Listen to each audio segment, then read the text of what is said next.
Ono što fontane kao zagrebačke ljepotice znače za grad Zagreb, to manjine znače za hrvatsko društvo.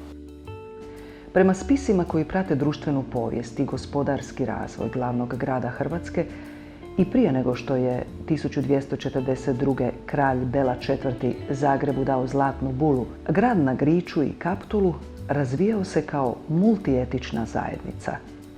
Kroz gotovo 1000 godina Zagreb se razvio u gospodarsko i administrativno središte Hrvatske, a osim starih manjina, Mađara, Njemaca, Talijana, Austrijanaca i Čeha, privukao je i ostale. Prema popisu stanovništva iz 2011.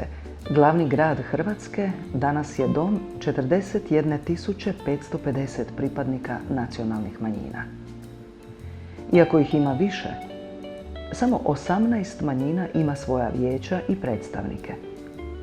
Vidimo da su taj grad stvarali ljudi različitih etničkih, kulturnih i vjerskih opredjeljenja.